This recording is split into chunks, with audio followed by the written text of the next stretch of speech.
Muchísimas gracias a la Universidad Francisco Vitoria por la invitación. Muchas gracias, Lucas. Es un gusto estar aquí de nuevo y con tantas personas realmente tan sabias, ¿no?, que nos están enriqueciendo, me están enriqueciendo muchísimo. Una vez dicho eso, yo tenía varios puntos para comentar. En primer lugar, según mi percepción, claro, el proceso de la mundialización, globalización tan en boga el día de hoy, lo podríamos ubicar desde la época de los fenicios, de los griegos, obviamente tomando las perspectivas de ese momento, obviamente con el hombre y su espacio. El mundo en ese momento era un mundo más limitado de lo que tenemos el día de hoy, ¿no?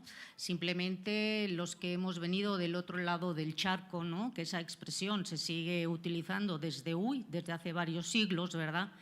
Si estuviéramos en tiempos de Pigafetta, de Magallanes, el mismo Cristóbal Colón, etcétera, pues hubiéramos tardado semanas y meses, ¿no?, para realizar este recorrido, y pues solamente nos separan 11 horas, ¿no? Realmente, en ese sentido, podemos hablar que el tiempo es muy relativo y es un invento, ¿no?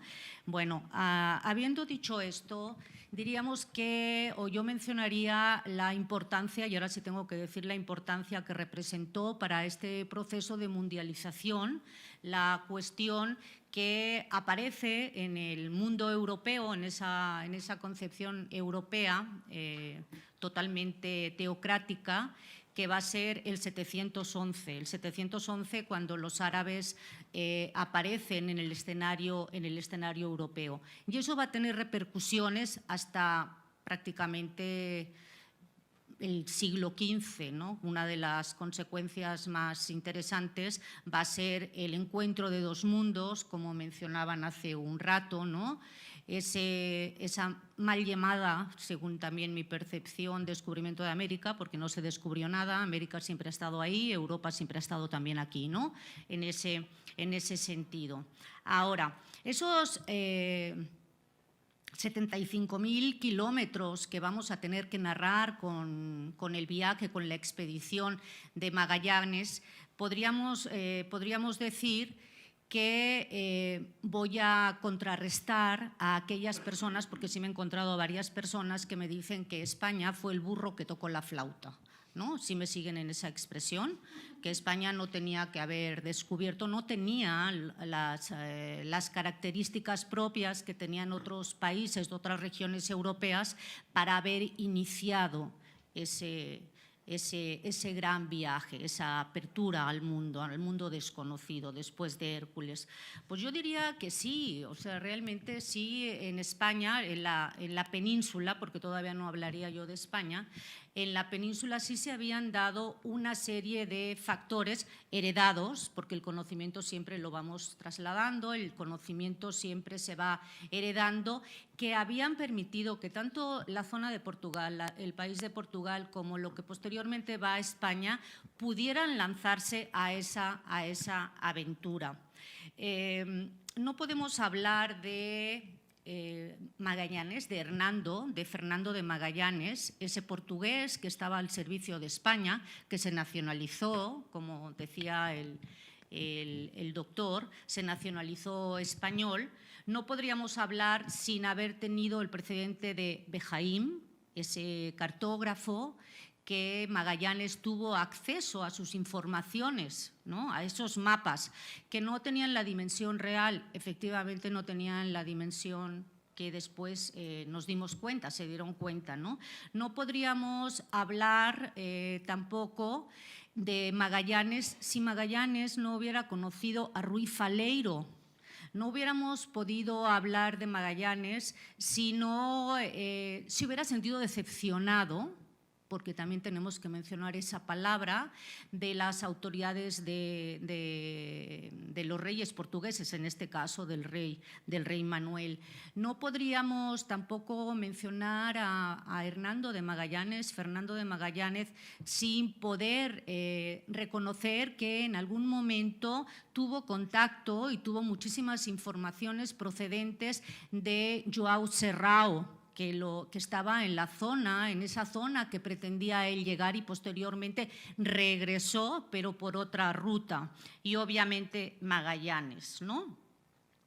El padre estaba mencionando lo importante que es la familia, ¿no? El concepto de familia que debe y todavía pervive a pesar de las crisis que estamos teniendo. Yo quisiera mencionar que la primera circunnavegación, todos esos grandes hombres que estoy mencionando, son hombres que tienen un pie en lo que es el mundo medieval, son hombres bajo una religión, bajo una fe propia de esos siglos medievales, pero también tienen otro pie en el lado del Renacimiento.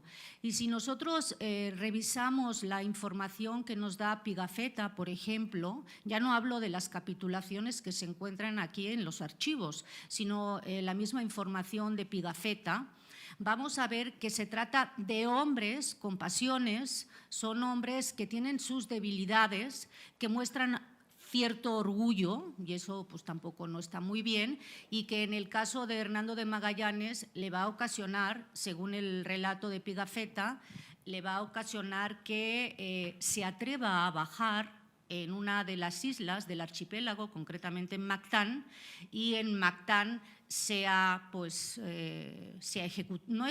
asesinado por los indígenas, ¿no? ¿Por qué? Porque él pensó que podía contra todos ellos. Eso, al final de cuentas, es un acto de soberbia. ¿Son hombres del Renacimiento? Sí, claro que son hombres de Renacimiento, pero durante el tiempo que ellos estuvieron, y estamos hablando de 1038 días de viaje, que se dice muy rápido si lo hacemos en avión, ¿no? Digo, no en avión. Esa distancia, si la hacemos en avión, se dice muy rápido, pero 1038 días, cuando no cuentas con refrigeradores, como los que tenemos ahora, si hacemos algún crucerillo por ahí, ¿verdad? Pues realmente las condiciones van a cambiar muchísimo. ¿Qué es lo que va a ocurrir? Que este señor Magallanes, Hernando de Magallanes, sí va a ser víctima realmente de la soberbia. ¿Qué vamos a encontrar también a partir del relato de Pigafetta? También vemos ahí rencillas a nivel personal que se inician desde el momento mismo que se firman las capitulaciones en la ciudad de Valladolid, aún antes de salir de Sanlúcar de Barrameda. Y ahí estamos viendo cierta animadversión a lo que va a ser la dirección por parte de capitanes, de marineros que van a participar y son de nacionalidad portuguesa, afincados en España, tal vez nacionalizados algunos como españoles, pero al final de cuentas sí vemos ese tipo de rencillas personales y van a tratar de obstaculizar desde un inicio la empresa de Magallanes en territorio peninsular. Hablábamos de familia, hablaba el padre, que me despisté ahí, hablaba el padre también de cuestiones familiares. Claro, cuando se firman las capitulaciones, en uno de los artículos, en una de las partes, se menciona que Fernando de Magallanes debe de realizar un testamento. Y realmente el testamento lo va a hacer inmediatamente y lo va a hacer a favor de su esposa. Y en ese momento tiene un hijo que ha nacido aquí, aquí en la península, en la ciudad de Sevilla. ¿Quién era Beatriz de Barbosa? Beatriz de Barbosa va a ser hija de un comerciante, de un factor que está en la casa de contratación, también de origen portugués, que tiene afincado aquí en la península más de 10 años, creo que 15 años. ¿Qué va a pasar con esa señora cuando Magallanes es muerto, cuando Magallanes muere en Mactán? Bueno, pues tristemente, ¿no? Porque ahora sí, tristemente, la señora tampoco va a sobrevivir. Y el hijo, que cuando él sale de Sanlúcar de Barrameda ya ha nacido y la señora vuelve a estar embarazada, resulta que de la familia de Magallanes no va a quedar nadie, absolutamente nadie, nada más le va a quedar el suegro, ¿no? Y el suegro obviamente va a quedar pues molesto, porque como consecuencia de ese viaje fallece un hijo que va a participar en esa misma empresa, la hija que se queda en la península y sus 2 hijos. Realmente de la familia de Magallanes no va a quedar nadie, ¿no? Otra de las cosas que yo quisiera mencionar y que lo quiero mencionar tangencialmente porque ha comentado algo la señora embajadora en este sentido de China, La Plata, esa carretera internacional, esa parte de lo que fue el virreinato de la Nueva España, México, en la economía mundial, en el sentido y la relación que guardaba con China, sumamente importante. La plata mexicana, la Casa de Moneda de México fue la más importante hasta el siglo XIX. Acuñaba monedas que circulaban hasta mediados del siglo XIX, si lo estoy diciendo bien, en la zona china. Y una de las grandes crisis que provocó, y estaban mencionando el periodo cuando termina la famosa ruta de China, va a ser que la plata mexicana no va a tener, no se va a trasladar a ese continente. Una de las consecuencias también tangenciales van a ser, porque fueron varias, las famosas guerras del opio. ¿Por qué? Porque China, y bueno, y ahí voy a parafrasear a Henry Kissinger, ¿no? En su libro de China, ¿no? Él menciona que los chinos a lo largo de toda su historia, los productos que vendían, porque no adquirían, ellos lo tenían todo, China es muy, muy, muy grande, no van a necesitar de otros productos, siempre van a tener que ser pagados en plata. Por eso era tan importante la plata mexicana, ¿no? También la de Potosí, pero la de México por lo de la famosa casa de acuñación, ¿no? Creo, bueno, y para terminar, quisiera mencionar que uno de los últimos ejemplos de lo que va a ser la globalización o la mundialización va a ser simplemente la nacionalidad de todos los integrantes que formaron parte de esa gran expedición.